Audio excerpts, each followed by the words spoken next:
북코스모스가 읽어보고 추천하는 이달의 책. 유전자 지배 사회. 최정균 지음. 동아시아. 진화적 관점에서 인간의 문명을 들여다본 이 책에서 저자는 인간이 어떻게 현재의 제도와 규범을 만들어 왔는지를 정치, 경제, 사회, 종교를 넘나들며 성찰한다.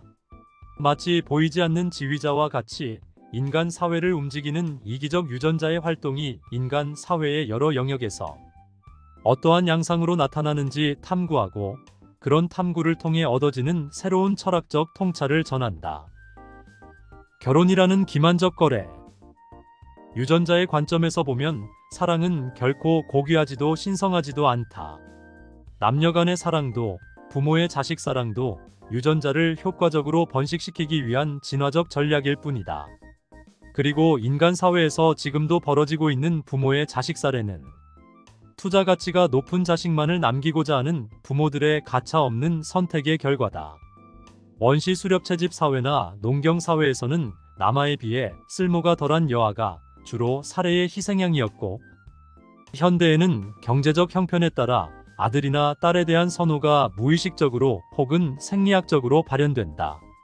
그리고 우리가 섹스라고 부르는 유성생식은 자손의 유전적 다양성 확보를 위해 진화된 짝짓기 전략으로 호르몬의 불장난과 유전학적 차이의 매력에 이끌려 맺어지는 이 관계의 대부분은 불행한 결혼 생활로 종결된다.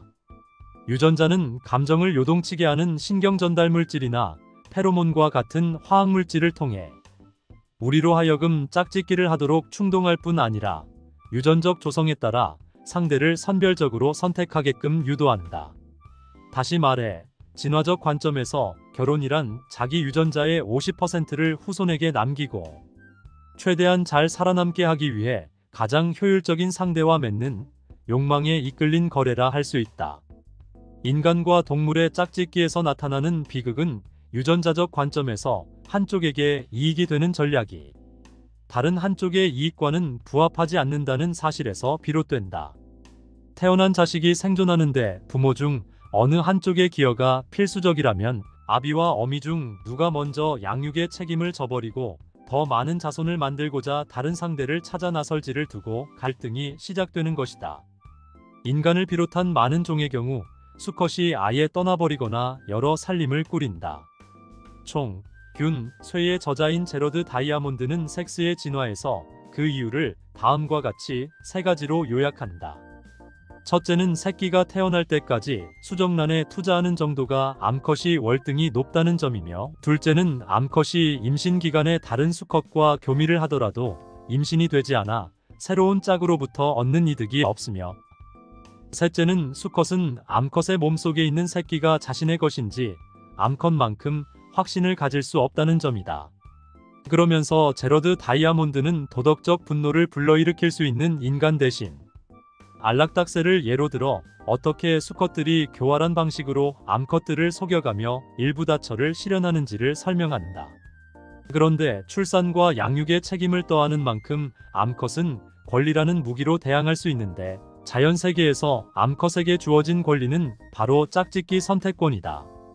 수컷은 때때로 생존의 위험을 무릅쓰면서까지 경쟁적으로 암컷에게 절박한 구애를 하는데, 이때 어느 수컷을 선택할 것인지는 온전히 암컷의 몫이다. 번식 권한에 관한 한 암컷의 선호도가 결정적이기 때문에 사실상 번식 활동은 암컷에 의해 좌우된다고 볼 수 있다.